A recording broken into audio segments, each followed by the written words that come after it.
جینے کے فسانے رہنے دو، اب ان میں الجھ کر کیا لیں گے۔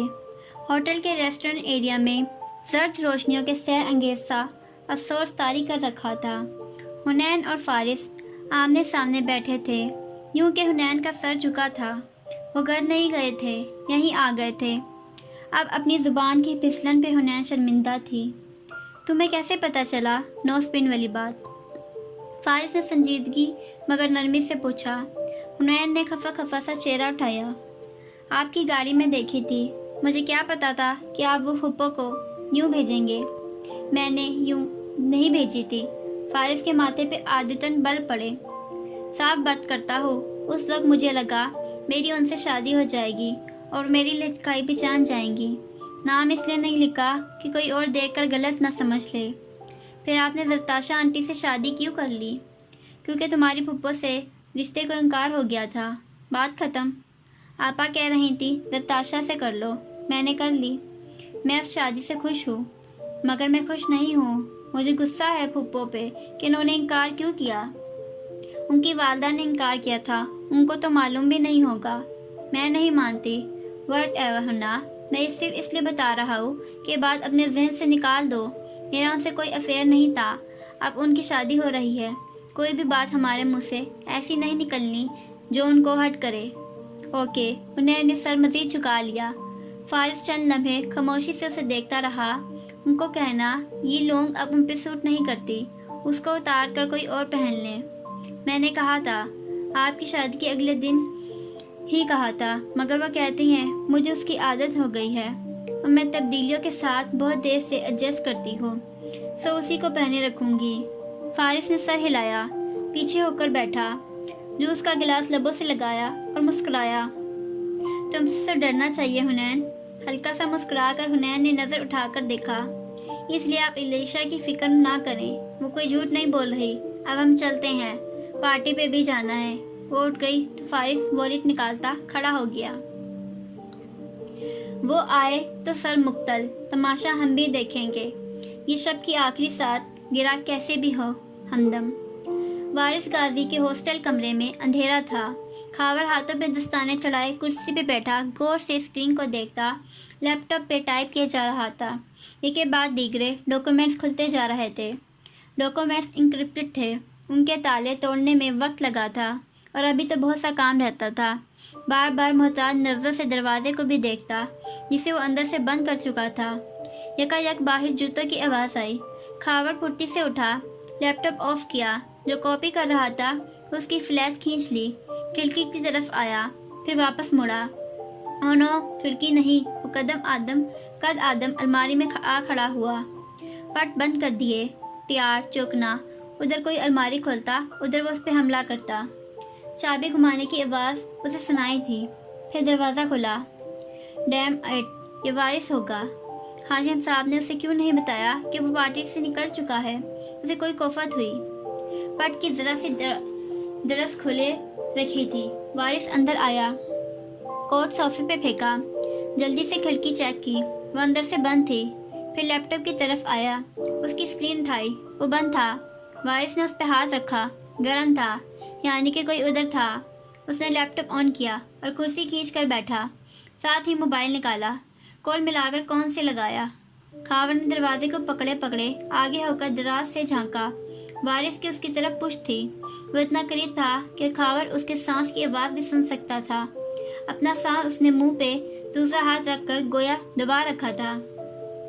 سر میں جانتا ہوں آپ نے مجھے ہاشم کے ہاتھوں بیچ دیا ہے، وارث غصے سے فون پہ کہہ رہا تھا، اس لیے آپ چاہیں تو مجھے معطل کر دیں، مگر وہ تمام ثبوت اور ریکارڈز میں ایک دوسری ایجنسی کو بھیج رہا ہوں۔ اب ہم دونوں یہ راز جاننے والے واحد بندے نہیں رہیں گے۔ اب ہاشم اور اس کی ماں کے خلاف انسداد دہشت گردی ایکٹ تلے تفتیش ہونے سے آپ نہیں روک سکتے۔ کیا آپ نے سنا جو میں نے کہا سر؟ اور غصے سے فون بند کر کے میز پہ ڈالا۔ وہ گہرے سانس لے رہا تھا، غم، غصہ، بے بسی اس کے وجود سے چھلکتی تھی۔ اب آریہ یا پار، بس اب وہ جو کرے گا نا ساری دنیا دیکھے گی۔ وہ ایک فیصلہ کر کے اب ای میل کھول رہا تھا۔ ای میل کا آپشن کلک کیا، فارس کا ایڈریس ڈالا، لمحے پیچھے سوچتے ہوئے وہ ڈاکومنٹس کھولنے لگا۔ اسے کیا کیا بھیجنا تھا، خاور کی آنکھیں فکر مندی سے سکڑیں۔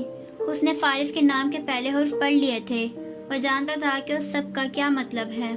بس ایک لمحہ لگایا اس نے فیصلہ کرنے میں، اور آندھی طوفان کی طرح پٹ دھکیلے۔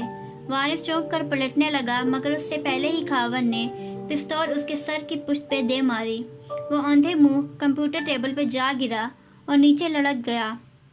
لمحے بھر کو سارے میں سکوت سا چھا گیا۔ خاور جھکا اور اسے سیدھا کیا۔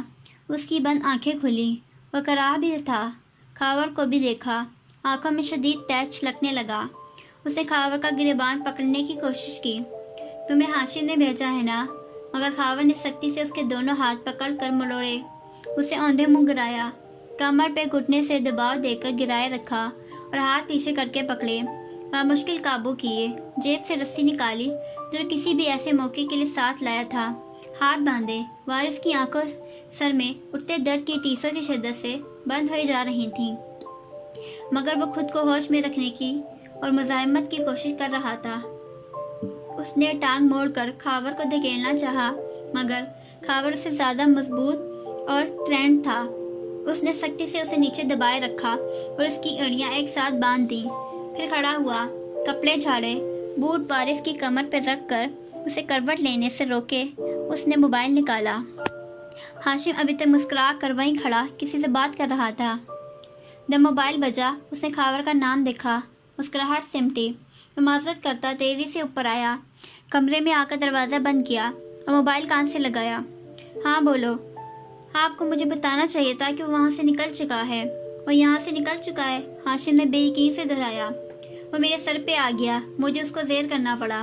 وہ فارس کو سارے ڈاکیومنٹس ای میل کر رہا تھا۔ کیا بکواس کر رہے ہو؟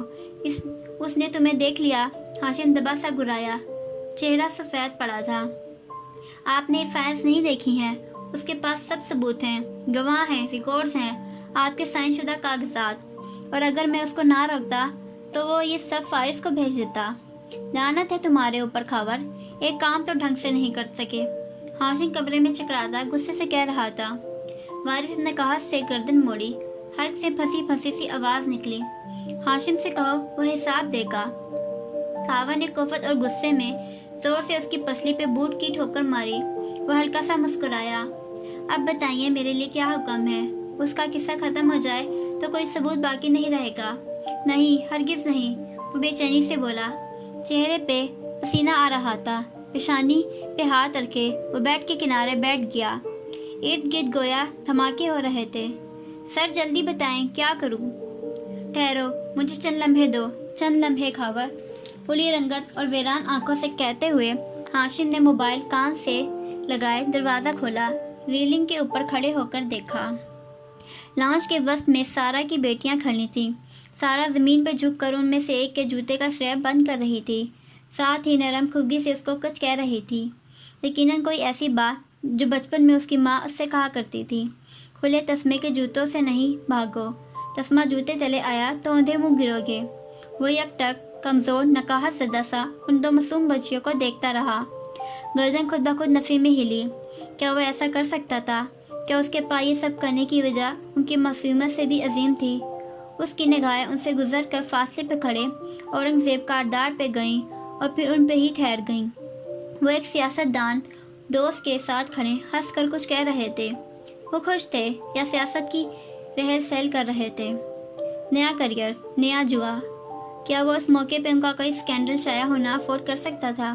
کوئی افیئر ہوتا، کوئی ناجائز اولاد تو ابھی چل جاتا، مگر قبائلی علاقوں کے دہشت گردوں سے تعلقات کبھی بھی نہیں۔ ہاشم واپس کمرے میں آیا، فون ابھی تک کان سے لگا تھا۔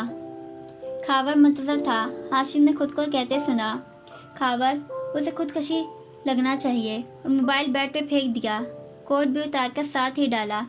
خاور نے حکم سن کر آنکھیں بند کی، چند گہرے سانس لیے، آنکھیں کھولی، بوٹ وارث کی کمر سے ہٹایا، جھک کر اسے اٹھایا۔ وہ نیم جاسا مشکل کھڑا ہو پایا، آنکھیں بار بار بند ہو رہی تھیں اور وہ ان کو کھولنے کی کوشش کر رہا تھا۔ تم کیا چاہتے ہو؟ خاور نے جیب سے رومال نکال کر اس کے منہ میں ٹھوسا، میز کی قریب کی اور وارث کو اس پہ بٹھایا، پھر گردن اٹھا کر پنکھے کو دیکھا۔ اپنے اپنے کمرے میں چلتے ہاشم کے قدم من بن بھر کے ہو رہے تھے۔ وہ باتھ روم تک آیا، چوکھٹ کو ہاتھ سے تھام لیا، آنکھیں بند کی۔ کرب، درد، دم گھٹنے کی کیفیت۔ وہ چند لمحے یوں ہی کھڑا رہا۔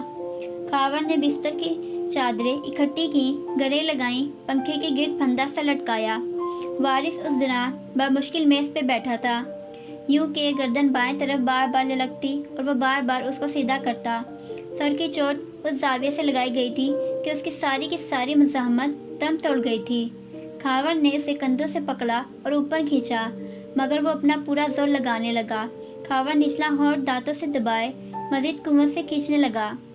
وارث کا سر اوپر ہوا، آنکھوں کے سامنے پھندا لہرایا۔ اس نے بے یقینی سے خاور کو دیکھا۔ ان کی آنکھوں میں خوف نہیں تھا، صرف بے یقینی، اور شاید دکھ بھی اور صدمہ بھی۔ ہاشم نے آنکھیں کھولیں، باتھ روم کا دروازہ دھکیلا، اندر قدم رکھے۔ گرمائش بڑھی تو خود کار بتیاں خود بخود جل اٹھیں۔ پورا باتھ روم روشن ہو گیا۔ واش بیسن کی جگہ کھلی تھی، 2 سنک لگے تھے، اوپر دیوار گیر شیشہ۔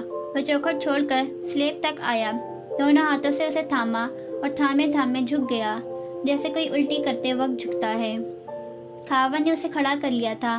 اسی گردن کے گرد پھندا کستے ہوئے کافی وقت دقت ہوئی کہ وہ مزاحمت کر رہا تھا، خود کو چھڑانے کی کوشش، ایک آخری کوشش، آخری امید۔ او، زندگی کتنی عزیز ہوتی ہے، مگر پھندا کیا کس گیا، پکا، زور کا۔ خاوند نیچے اترا، ایک طویل اور ٹھنڈی سانس اندر اتاری جو ہڈیوں تک میں گھس گئی، اور پھر زور سے میز کو ٹھوکر ماری۔ ہاشم نے آنکھیں اٹھا کر آئینے میں دیکھا، وہ سرخ انگارہ ہو رہی تھی۔ وہ جھکا، نل تلے ہاتھ لے گیا، پانی کی دھار ابلی، ہاتھوں کے کٹورے میں جھیل جمع کی، اسے منہ پہ پھینکا، آنکھیں بند کیں، بوندیں چہرے سے لڑکتی گردن پر ٹپکنے لگیں۔ شرٹ، کف سب گیلے ہو گئے۔ خاور ٹھوکر مار کر پیچھے ہٹا۔ وارث نے سر ادھر ادھر مارتے خود کو چھڑانے کی کوشش کی۔ چند ایک جھٹکے اور سانس حلق میں آ پہنچا۔ زندگی کی ڈوری ٹوٹ گئی، پنکھے کے پھندے سے جھولتی لاش ساکت ہو گئی۔